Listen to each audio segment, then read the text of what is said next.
my dick grew out of size that my nose couldn't stop. I tried to leave, she yelled out freeze, pulled down my pants and dropped to her knees. In 1991, a little-known rapper named Prince Rakeem launched an EP called I Love You Rakeem with a minor record label, Tommy Boy.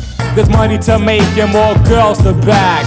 Fully aware, so I step up on the square. Few took notice of the low-rent Will Smith sound. Parents just don't understand. Nor was anyone paying much attention to Prince Rakeem's cousin, whose LP, Words from the Genius, launched in the same year.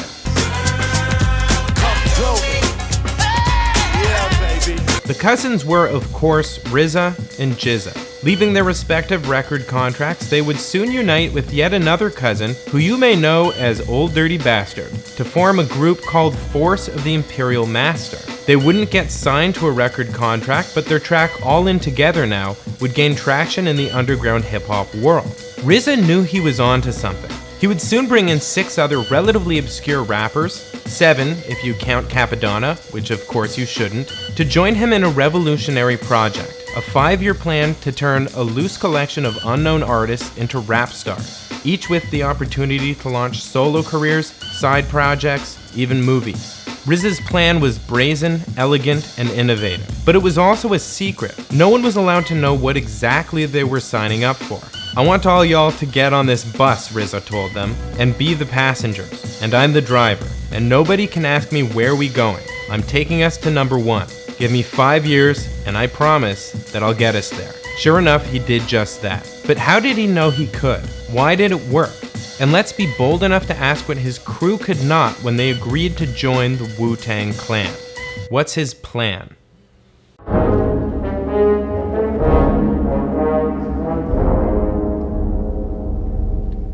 RZA's plan involved more than just producing music. It involved innovating the way record contracts were written and developing a wholly distinctive visual and auditory brand. It was a rich and complex plan with multiple components working in concert, and amazingly, it worked. If the Wu-Tang Clan was to make it to number 1, they would have to stand out in every way, and sounding radically different was no small part of this. Including samples from old movies, particularly the Kung Fu movies that RZA loves so much, would eventually become part of the Wu-Tang Clan's signature sound. But there was more to it than that. RZA would do everything possible to depart from the sound of mainstream commercial rap. His beats would be raw, gritty, and simple, to emphasize the equally innovative vocals. Their first single, Protect Your Neck, released in 1993, would sound like nothing else in hip-hop at the time. Terrorize the jam like troops in Pakistan, swinging through your town like your neighborhood Spider-Man.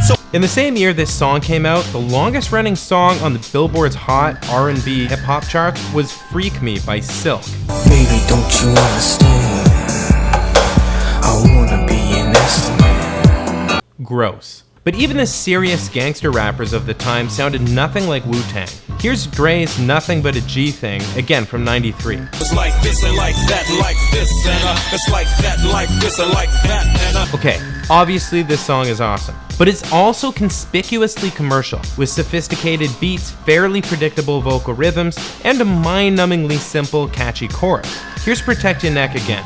blow up your project, then take all your assets, cause I came to shake the frame in half with the thoughts that bomb shit like math. The song has no chorus, not even a hook, and Wu-Tang's rappers would generally avoid the on-beat rhythm, which was still popular at the time. See, even Ice Cube was rapping on the beat in '93. But Protect Your Neck would also introduce the world to this sound. More than the Wu-Tang's battle cry, the sound would become an instantly recognizable auditory logo and prominent feature of the Wu-Tang brand. Accompanying Wu-Tang's distinctive sound was their visual brand, the cornerstone of which was, and still is, the W. No, not the album, but the logo featured prominently on it. It's perhaps the most significant and recognizable symbol in musical history. It's featured prominently on every Wu-Tang album, proudly worn on t-shirts, and formed by its fans' hands at concerts. Think about it. Metal fans might throw up this sign, 60s hippies use the peace sign, and hip-hop fans generally might throw their hands in the air like they just don't care, but not Wu-Tang's fans. They'd throw up a W. The logo would also feature prominently in their music videos. as would the hard streets they came from, surreal imagery, and visual references to kung fu, in particular, the sword.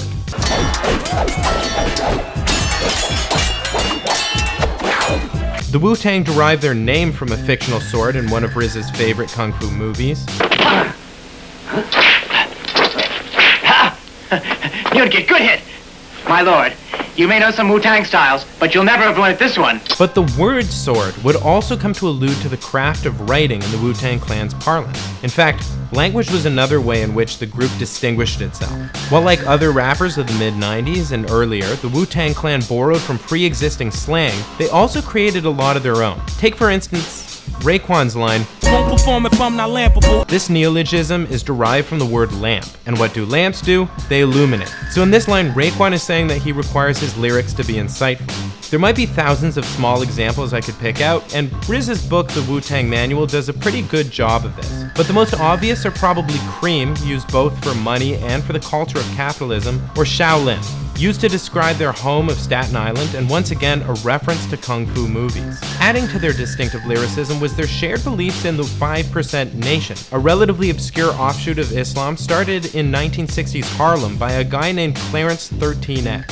5%ers have a wide range of unusual beliefs, not least of which is that the Asiatic black man is God. Wu-Tang members can often be heard referring to each other as God and women as Earths. So in Reunited, when GZA says they made metaphorical parables to fertilize the earth, he may be referring to planting ideas, but he's also referring to getting laid. Not surprisingly, Wu-Tang Clan features some of the most sophisticated lyrics in rap.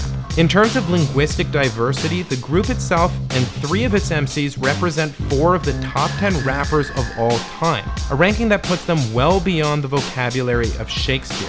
But the success of the Wu-Tang Clan hinged upon more than just unity in branding, sound, and style. Each member was recognized, of course, as an individual responsible for bringing something unique to the table. Take, for instance, audience. RZA saw GZA as the draw for the intellectual college crowd. Ghostface and Raekwon were to bring in the gangsters, and Method Man would attract the women and children. Of course, Method Man didn't want that role, but according to RZA, he didn't know that though. Method Man is a rough, rugged street dude, but all the girls love him.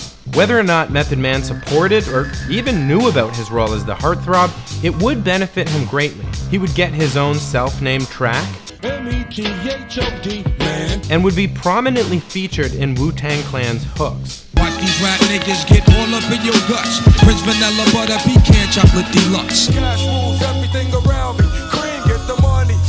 Dollar bill, yo. So it's no surprise that Method Man would see so much success in his solo career and be the first to break into the movie business. Just for fun, here he is in an early role shanking Samuel L. Jackson.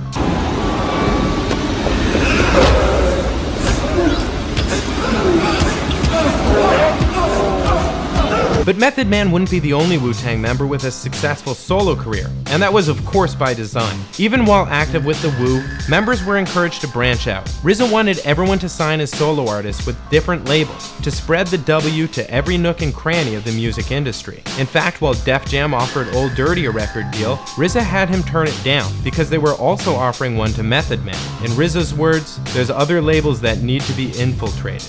Of course, ODB did infiltrate other labels. This man have done more for the blacks than anyone. With songs like Shimmy Shimmy Ya in 1995 and Got Ya Money in 99, he expanded the Wu-Tang audience to include more mainstream pop listeners. Give me my money! Hey, sing it! Baby, I got your money. Sing it, girls! All this was made possible because of what was quite possibly RZA's boldest innovation, a record contract for a rap group that allowed each member to simultaneously spin off solo careers with other companies. This concept was previously unheard of, but spared the group a lot of potential issues. Now, if any member wanted to branch off on their own, they wouldn't have to say hire a 270-pound goon to smash up Eazy-E's office. Yeah. They could just do it. But the contract was no easy sell. Each individual would have to remain a free agent and be able to take the Wu-Tang name wherever they went. RZA had to go to Steve Riffkind, founder of a fairly new record label called Loud, to get Wu-Tang Clan signed. Because of the unusual stipulations, he got the group for only $60,000. But it paid off. Of the Wu-Tang Clan's 6 studio albums, 3 were certified platinum and 1 gold, with 6.5 million copies sold in the US alone. The Wu-Tang Clan remains one of the highest grossing and most influential hip-hop groups of all time, and as RZA promised, it worked as a launchpad for its members' solo careers.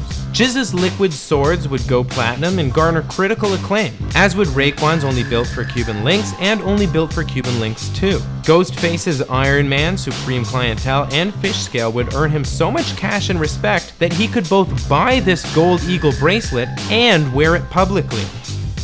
And as for the Abbot himself, well, he wrote and starred in one of the most over-the-top kung fu movies of all time.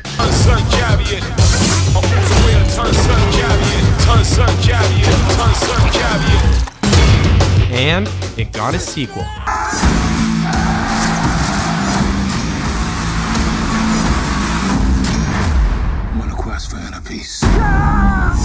What's next for RZA? Well, that depends on just one thing.